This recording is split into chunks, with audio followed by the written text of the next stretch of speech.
வணக்கம். மாறா புன்னகையோடும் தீரா உற்சாகத்தோடும் ஆல்டிஸ் அரட்டையாளர்கள் உங்களை வரவேற்கிறேன். இன்றைக்கி இந்த வீடியோவில் நம்ம டிஸ்கஸ் பண்ண போகிற அறிமுகப்படுத்த போகிற ஒரு புத்தகம் கோவலபுரத்து மக்கள், கி. ராஜநாயகன் அவருடைய சாகித்ய அகாடமி விருது பெற்ற நாவல் இது. ஸோ இது சாகித்ய அகாடமி விருது பெற்ற நாவல் அப்படின்னா கூட இது கி. ராஜநாயகன் உருவாக்கின ஒரு யூனிவர்ஸ், அவர் உருவாக்கின ஒரு கிராமத்தில் இரண்டாவது பாகம் அப்படின்னு சொல்லலாம். ஏன்னா இதோட முதல் பாகம் அப்படிங்கிறது கோபல்ல கிராமம். ஸோ கிராமத்தை உருவாக்கிட்டு தான் அவர் கோபல்லபுரத்து மக்கள், அங்கே வாழ்கிற மனிதர்களை உருவாக்கினார். ஸோ அந்த முதல் பாகத்தும் அது எதை பற்றி பேசுது, அதன் மீதான விமர்சனங்கள் என்ன அப்படிங்கிறதெல்லாம் குறித்து கம்ப்ளீட்டாக முதல் பாகத்துக்காக ஒரு தனி வீடியோவே இருக்குது. அதை பார்த்துட்டு இந்த வீடியோவுக்கு வந்துடுங்க. அதே நேரம் முதல் பாகத்திலே சொன்ன மாதிரி இந்த புத்தகங்கள் ஒவ்வொன்றுமே, இந்த முதல் பாகமாக இருக்கட்டும், இரண்டாம் பாகமாக இருக்கட்டும், அடுத்து வரப்போகிற மூன்றாம் பாகமாக இருக்கட்டும், தனித்தனியாகவும் வாசிக்கலாம். ஸோ ஒன்று தான் என் கையில் இருக்குது, இன்னொன்று இல்லை அப்படின்னா பரவாயில்ல, நீங்கள் வாசிக்கலாம். பட் மூணையும் வாசிங்கன்னா அந்த கிராமத்துக்குள்ளே நீங்கள் முழுசாக போயிட்டு வர முடியும். ஸோ கோபல்லபுரம் கிராமம் அதை குறித்து தனி வீடியோவை பார்த்துருங்க. ஸோ இப்போ கோபல்லபுரத்து மக்களை பற்றி பார்த்தோன்னா இது இரண்டு பாகமாக விரிவடையக்கூடிய ஒரு கதை அப்படின்னு சொல்லலாம். கதை அமைப்பில் இரண்டு பாகமாக இருந்தால் கூட என்னுடைய பார்வையில் இதை மூன்று பாகமாக உடைச்சிருக்கலாம் அப்படின்னு தோணுது. ஏன்னா முதல் பாகமும் இரண்டாம் பாகத்தின் பெரும்பகுதியும் கதை கிளை கதைகள். ஆனால் அந்த இரண்டாம் பாகத்தின் கடைசி பகுதி இருக்கு பாருங்கள், அது முழுக்க ஒரு வரலாறு, பெரிய லெவலில் ஒரு வரலாற்று போர்ஷன், ஒரு 70-80 பக்கத்துக்கு சொல்லலாம். ஸோ ஒரு மூன்று பாகமாக இதை உடைச்சிருக்கலாம். ஸோ ஒவ்வொரு பாகம் எப்படி நகருது அப்படிங்கிற பிளாட்டை பற்றி பார்ப்போம். ஸோ அந்த முதல் பாகம் கோபல்லபுரத்து மக்கள், இந்த மக்களுக்குள்ள, ஏன்னா மொத்தமாக இந்த சீரீஸ் பார்த்தோன்னா மூன்று பாகம், கோபல்ல கிராமம், கோபல்லபுரத்து மக்கள், அடுத்த ஒரு பாகம் இருக்குது. ஸோ இந்த இண்டிவிஜுவல் புக்குக்குள்ளே கோபல்லபுரத்து மக்களுக்குள்ளே பார்த்தோன்னா முதல் பாகம் அப்படிங்கிறது கிராமத்து மனிதர்கள் தான், கிராமத்தில் உள்ள மக்கள், அவங்களுடைய வாழ்க்கை முறை அப்படி தான் சொல்லப்படுது. அதில் குறிப்பாக கிட்டப்பன், அச்சிந்துலு அப்படின்னு ஒரு 2 கதாபாத்திரம் இருக்கும். அவங்களுடைய காதல் கதை அப்படின்னு அதை சொல்லலாம். அவங்களுக்குள்ளே நடக்கிற நிகழ்வுகள், அதை சுரந்தான காதல், அதில் நடக்கக்கூடிய நிகழ்ச்சிகள் அப்படின்னு இது அவங்களுடைய காதல் கதை அப்படின்னு அழகாக சொல்லலாம். ரொம்ப ஒரு அழகான காதல் கதையும் கூட, வலியும் வேதனையும் நிறைந்த ஒரு நல்ல காதல் கதை. பட் இந்த இடத்துக்குள்ளே பார்த்தோன்னா கீரா நிறையா இடங்கள் அண்டர்லைன் பண்ணக்கூடிய வரிகள் அவ்வளோ இந்த நாவல் முழுக்கவே இருக்கும். ஸோ நிறையா சொலவடைகள் இருக்கும். இந்த புத்தகம் நான் லைப்ரரியிலேருந்து எடுத்து வந்துட்டேன், அதனால் நிறைய அண்டர்லைன் பண்ணியே வைக்க முடியல. அதில் ஒரு குறிப்பிட்ட வசனம் சொல்லணும். ஊருக்குள்ள ஒரு புதிய விஷயம் வரும்போது எப்போதுமே நம்ம அதை மறுப்போம். அதே மாதிரி அதை தொடர்ந்து ஏதாவது நிகழ்ச்சி நடந்துச்சுன்னா இதுதான்டா காரணம் பண்ணுவோம். குறிப்பாக அந்த தடுப்பூசிகளுக்கு. ஸோ அந்த காலத்தில் பார்த்தோன்னா அம்மை குத்திக்கிறது, போலியோ, இதுக்கெல்லாம் தடுப்பூசி வந்தப்போ அதை குத்திக்கவே பயந்தாங்க. அதை குத்திக்கிட்டு உங்களுக்கு ஏதாவது நோய் வந்துட்டால் இதாண்டா காரணம் அப்படின்னு சொல்லிடுவாங்க. ஸோ அது மக்கள்கிட்ட அன்றைக்கி இருந்த ஒரு நிலைமை. ஸோ அது இன்றைக்கும் பொருந்தி போகுது. இப்போ நம்ம கொரோனா ஊசி எப்போ பார்த்தோன்னா யாருமே அதை போட்டுக்க விரும்பலை, அல்லது போட்டுக்கிட்டவங்களுக்கு ஏதாவது அடுத்த காய்ச்சல் வந்தால் கூட இந்த ஊசினால தாண்டா வந்துச்சு அப்படின்னு மக்கள் பயந்தோம். ஸோ பட் கொரோனா ஊசியை பொறுத்தவரையும் அதன் மீதான வாதங்களும் பிரதிவாதங்களும் இன்னும் 100% முழுமையாக நிரூபிக்கப்படல. ஸோ அது செகண்டரி கேஸ். பட் அன்னைக்கு போலியோவாக இருக்கட்டும், அம்மை ஊசியாக இருக்கட்டும், அது இன்றைக்கி நம்ம 100 ஆண்டு கடந்து இன்றைக்கி பார்க்கும்போது இம்பேக்ட் கொடுத்துருக்கு. இன்றைக்கி யாருக்கும் போலியோ இல்லை, அம்மையினால் உயிர் போகிற அளவுக்கு கண்டிஷன்ஸ் இல்லை. ஸோ அது ஆனால் அன்னைக்கு மக்கள்கிட்ட பயத்தை தான் ஏற்படுத்துச்சு. ஸோ அது அழகாக அந்த வரிகள் இருக்கும். ஒரு புது விஷயம் சமுதாயத்துக்குள்ளே வருதுன்னா அதை குறித்து எப்போதும் ஒரு அச்சம் இருக்கும். அதுக்கு பிறகு அந்த விஷயம், அந்த புது விஷயம் வந்ததுனால தான் நிறையா பாதிப்பு ஏற்பட்டுச்சுன்னு இன்னொரு வதந்தியும் இருக்கும் அப்படின்னு அழகாக எழுதியிருக்காரு. ஸோ அது அந்த வரிகள் இன்னைக்கு வரையும் நமக்கு பொருந்திருக்கு. ஸோ இது இந்த மாதிரி நிறைய அண்டர்லைன் பண்ணக்கூடிய வரிகள், சொலவடைகள் இதெல்லாம் நிரம்பி இருக்கும். ஸோ இப்போ அந்த முதல் பாகம் அப்படிங்கிறது அச்சிந்துலு, கிட்டப்பன் இவங்களுடைய காதல் கதை. ஸோ இந்த நாவலுடைய காலகட்டம், ஏன்னா கோபல்ல கிராமம் அதோட காலகட்டம் நம்ம சொல்லியிருப்போம். இஸ்லாமிய மன்னர்கள் வருகையிலேருந்து அதுக்கு பிறகு ஆங்கிலேயரோட வருகை வரையும். இந்த நாவலுடைய காலகட்டம் அப்படின்னு பார்த்தோன்னா ஆங்கிலேயரோட வருகையிலேருந்து இந்தியா சுதந்திரம் அடைகிற வரையும். ஸோ இதுக்கெல்லாம் இந்த காலம் அப்படியே நகர்ந்துட்டு போகுது. இங்கே கதை மாந்தர்கள் முக்கியம் இல்லை, அப்படியே காலம் நகர்ந்துக்கிட்டே போகுது, என்ன நடந்துக்கிட்டு இருக்குது இந்த சமுதாயத்தில் அப்படிங்கிறது. ஸோ முதல் பாகம் காதல் கதையாக இருந்தாலும் இரண்டாம் பாகம் பார்த்தோன்னா இப்போ நம்ம கோபல்ல கிராமத்தில் இருக்கக்கூடிய பெரிய வீட்டு பிள்ளைகள்லாம் டவுனுக்கு படிக்க போகிறாங்க. ஸோ அப்படி படிக்க போகிறதன் வழியாக அவங்க இந்திய அளவில் என்ன மாற்றங்கள் நிகழ்ந்துக்கிட்டு இருக்குது, எங்கே எந்த கட்சி உருவாகிருக்கு, ஒரு காங்கிரஸ் கட்சியோட உருவாக்கமாக இருக்கட்டும், கம்யூனிஸ்டுகளோட உருவாக்கமாக இருக்கட்டும், அது சமுதாயத்தில் என்ன மாதிரியான நிகழ்வுகள் ஏற்படுது, ஒரு ரயில் வண்டி ஒரு கிராமத்துக்கு வர்றதுனால எப்படி இம்பேக்ட் ஏற்படுது. குறிப்பாக ஒரு தாலுக்கா, கோவில்பட்டி தாலுகா உருவான கதை கூட நல்லாயிருக்கும். ஏன்னா அதற்கு முன்னாடி ஒட்டப்பிடாரம் தான் தாலுகாவாக இருந்துச்சு. பட் இன்னைக்கு எப்படி இருக்குன்னு தெரியலை. பட் இந்த கதையை பொறுத்தவரை ஒட்டப்பிடாரம் தான் தலைமையிடமாக இருக்குது.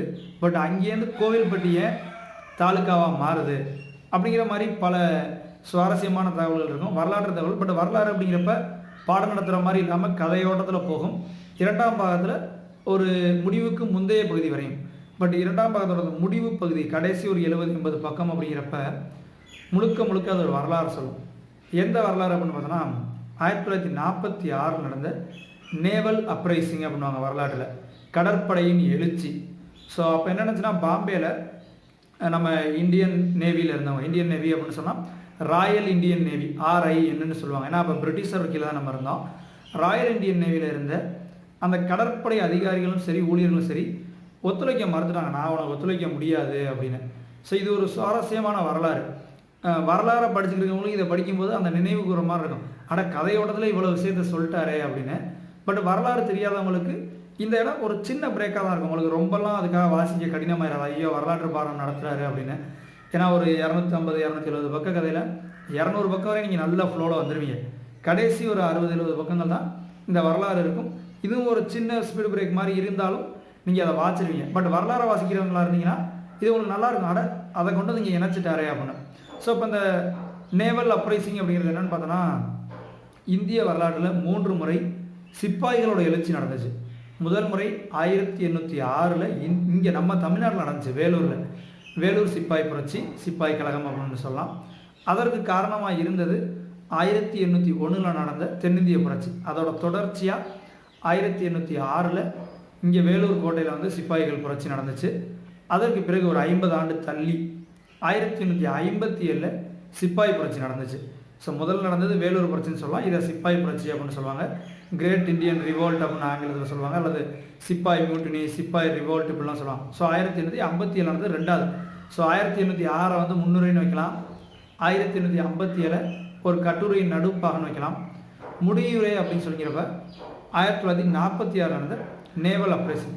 அதுக்கு இன்ஸ்பிரேஷனாக இருந்தது என்ன அப்படின்னு பார்த்தோன்னா, நேதாஜியின் அவர் இந்திய தேசிய படையை உருவாக்குனதும், அதோட போர், அவங்க பர்மா வழியாக வந்து அட்டாக் பண்ணிட்டு போனது, அவங்களுடைய எழுச்சி.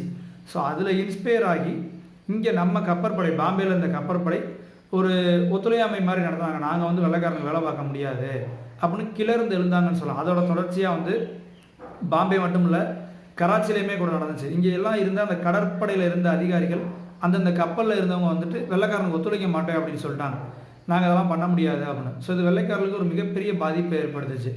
அது தொடர்ந்து இதெல்லாமே சுதந்திரத்துக்கு ஒரு பெரிய லெவலில் வழிவகுத்துன்னு சொல்லலாம். ஏன்னா சுதந்திரம் அப்படின்னு சொல்கிறப்ப நம்ம நிலத்துக்குள்ளே நடந்ததை பற்றி பேசுவோம், காங்கிரஸ் இயக்கமும் அது செய்த தொண்டையும் பற்றி பேசுவோம். பட் இந்தியாவிற்கு வெளியில் ஒரு பக்கம் நேதாஜி அவருடைய பங்களிப்பு மிகப்பெரிய அளவில் இருந்துச்சு, அது நமக்கு எல்லாருக்குமே தெரியும். பட் அதோட தொடர்ச்சியாக அந்த INA கலைக்கப்படும் போது, அவங்க மேலே கேஸ் நடக்கும்போது, இங்கே நமக்கு ஈக்குவலண்டாக பார்த்தோன்னா 1946 இந்த புரட்சி நடந்துச்சு, நேவல் அப்ரைசிங், கடற்படையின் எழுச்சி. இவங்களும் ஒரு பெரிய ஒரு இடைஞ்சலை கொடுத்தாங்க வெள்ளைக்காரங்களுக்கு. ஸோ இந்த வரலாறு எல்லாமே ரொம்ப அழகாக பதிவு செய்யப்பட்டிருக்கு. அதே மாதிரி இந்த வரலாறை எப்படி சொல்கிறாரு, ஒரு பாடம் நடத்துகிற மாதிரி சொல்கிறாருன்னு பார்த்தோன்னா, கோபால கிராமத்துக்கு ஒரு மனிதர் வர்றாரு, அவர் வந்து இந்த கப்பற்படையிலேருந்து தப்பிச்சு வந்தவர். ஸோ அவர் வந்து கதை சொல்கிற மாதிரி ரொம்ப அழகாகவே சொல்கிறாரு. ஸோ இந்த கதை சொல்கிற யுக்தியை பற்றி தான் நான் போன பாகத்தில் சொல்லியிருந்தேன். கீரா வந்து ஒரு கதையிலேருந்து இன்னொரு கதைக்கு எப்படி தவறாரு அப்படிங்கிறது நமக்கு தெரியாது அப்படின்னு. அதே மாதிரி தான் இங்கே.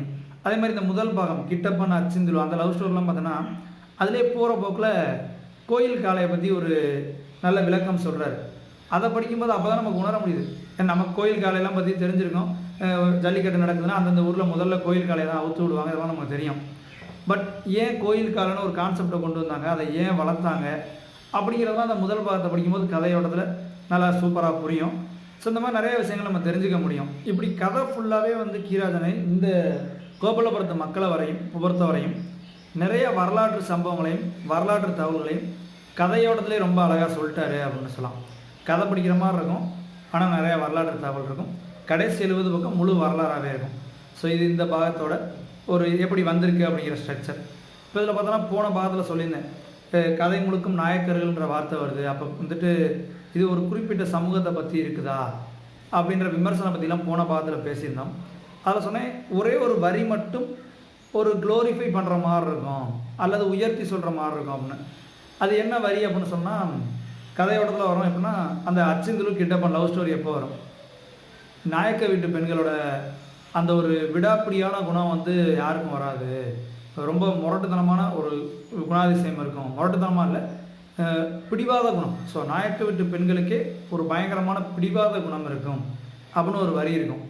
பட் இதில் வந்து இந்த ஸ்டேட்மெண்ட்டை எப்படி எடுத்துக்கலாம்னா, முதல்ல சொன்ன மாதிரி அவர் சார்ந்த சமுதாயத்தை எழுதும்போது அதில் அவங்களுக்கு நல்ல பழக்கம் இருக்கும், அப்படி எழுதியிருக்காருன்னு எடுத்துக்கலாம்.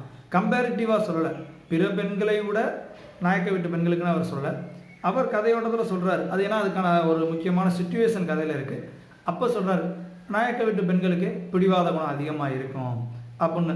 ஸோ இந்த கோகுல கிராமமாக இருக்கட்டும், மக்களாக இருக்கட்டும், மூன்றாம் பாகமாக இருக்கட்டும், இது எல்லாத்துலேயுமே இந்த ஒரு வரி தான் அதிகபட்சம் ஒரு கம்யூனிட்டி பேஸ்டு லைனாக இருக்கும். மீதி எல்லா இடத்துலையுமே அந்த நாயக்கருங்கிறது ஒரு பேர் சொல்லாக தான் பதிவு பண்ணப்பட்டிருக்குமே தவிர ஒரு சமுதாயத்தை உயர்த்தி எழுதணும் அப்படிங்கிற மாதிரி எந்த இடத்துலையுமே இருக்காது.